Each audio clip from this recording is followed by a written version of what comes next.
भजनों के लिए भगवान ने हमें चुना है, तो आगे बढ़ के भी हमें मंदिरों के लिए भी तो काम करना चाहिए।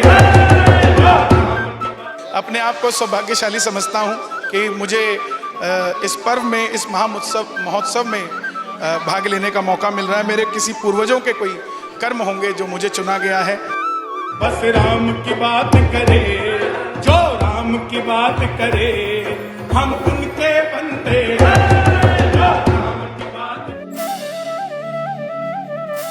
मैंने अभी छोटे शहजादों के लिए भी बात करी है, अपने मंचों से भी करता आया हूँ, और जयकारा लगाते हुए मुझे कोई शर्म नहीं आती है, मेरे को गर्व महसूस होता है। जुस जूंदे रो पंजाबियों। जन्मभूमि के उद्घाटन पर जो आपको न्योता मिला है, कितने खुश है इससे? मैं बहुत खुश हूँ जी, और अपने आप को सौभाग्यशाली समझता हूँ कि मुझे इस पर्व में, इस महोत्सव में भाग लेने का मौका मिल रहा है। मेरे किसी पूर्वजों के कोई कर्म होंगे जो मुझे चुना गया है, और बहुत हर्षित हूँ। और जिस तरह से आपने अभी कहा भी, आप राम को सर्वोपरि मानते हैं, तो लेकिन आप पे कई बार इस तरह के विवाद उठते हैं, प्रश्न उठते हैं कि अन्य धर्मों का सम्मान नहीं करते हैं कन्हैया जी, इस पे कुछ कहना चाहेंगे? मुझे टारगेट किया जाता है कि मैं अन्य धर्मों का सम्मान नहीं करता। क्यों नहीं करता? मैं सारे धर्मों का सम्मान करता हूँ, लेकिन जो लोग धर्म की आड़ के अंदर गलत बात करते हैं, गलत काम करते हैं, एक सिख को आप क्रिश्चियन बनाना चाहते हैं, कि हिंदू को आप क्रिश्चियन बनाना चाहते हैं, वो चीज़ किसी को भी हजम नहीं होती। सिख धर्म का भी आपने नाम लिया, क्या राय है, क्या विचार है आपके सिख धर्म के ऊपर? हमारे बड़े भाई हैं, हमारे लिए सम्मानीय है, और मैंने अभी छोटे शहजादों के लिए भी बात करी है, अपने मंचों से भी करता आया हूँ, और जयकारा लगाते हुए मुझे कोई शर्म नहीं आती है, मेरे को गर्व महसूस होता है। और मैं तो लोगों को कहता हूँ कि 25 दिसंबर बनाने से अच्छा लोगों को छोटे साहिबजादों की बलिदान को सिखाया जाए, हमारे बच्चों को समझाया जाए। सिख धर्म और सनातन धर्म एक दूसरे से अलग नहीं है, ये बड़े भाई हैं हमारे धर्म को संभालने वाले। और मैं ज़िंदगी में 2 ही जगह गया हूँ, या तो मैं गुरुद्वारा साहब गया हूँ या मंदिर गया हूँ, इसके सिवा कहीं नहीं जाता। तो मास्टर सलीम के साथ आपका कुछ विवाद हुआ था, सुलह हुई आपकी? निकले साहब, वो तो हिंदू हैं, अब तो विवाद ही खत्म हो गया, उन्होंने कह दिया हम हिंदू हैं।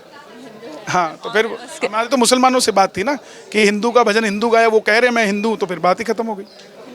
हिंदू गाए तो हिंदू मुस्लिम या किसी भी धर्म में आप किसी तरह का भेद नहीं देखते हैं? मैं भेद नहीं देखता। देखिए, अगर राम के नाम से आपकी रोजी रोटी चल रही है, तो तंबू में बैठे हैं वो नज़र नहीं आते? क्या उनके लिए बोलना हमारा फ़र्ज़ नहीं है? अगर हम गुरु घर के लिए भजन कर रहे हैं या आप उसकी बात कर रहे हैं, तो अगर गुरु घर बनाना है उसकी भी तो बात हम ही करेंगे ना, सिर्फ अपने पेट के लिए काम थोड़ा ना करेंगे। भजनों के लिए भगवान ने हमें चुना है, तो आगे बढ़ के भी हमें मंदिरों के लिए भी तो काम करना चाहिए जी। और आपके बारे में अटकलें लगाई जा रही है कि कन्हैया जी ने तो राजनीति में आने की पूरी तैयारी कर दी है। राजनीति में हूँ, राजनीति ना मेरे बस की आज है, ना मैं कल करना चाहता। ये राजनीति में मैं चलता रहूँ, मेरे लिए बहुत है, और जिनके लिए ये बनी है नेतागिरी वो लोग संभालें। हाँ, ये बात अलग है कि आज देश के अंदर माहौल ऐसा बन गया कि जो भी राम की बात करता है उसको किसी राजनीतिक दल के साथ जोड़ दिया जाता है। बहुत लोग बैठे हैं लाइन में, उनको मौका मिलना चाहिए। हम भजन में खुश हैं। तो आप ये मानते हैं कि धर्म को राजनीति से अलग रखना चाहिए, धर्म और राजनीति का मेल नहीं है, मानते हैं आप ये? देखिए, हमारे धर्म के अंदर भगवान श्री कृष्ण से बड़ा राजनीतिज्ञ कोई नहीं हुआ। जो राजनीति उन्होंने करी, धर्म को बचाने के लिए अगर राजनीति करनी पड़े तो गलत नहीं है। आप मानते हैं कि धर्म और राजनीति साथ साथ चलते हैं? धर्म को लेकर राजनीति नहीं करनी चाहिए। धर्म को बचाने के लिए अगर राजनीति करनी पड़े तो भगवान कृष्ण हैं आप। हमारे देश के अंदर अगर गद्दी के लिए लड़ा जाता है तो महाभारत होती है, और गद्दी छोड़ने के लिए लड़ा जाता है तो रामायण होती है। धन्यवाद, बहुत बहुत धन्यवाद।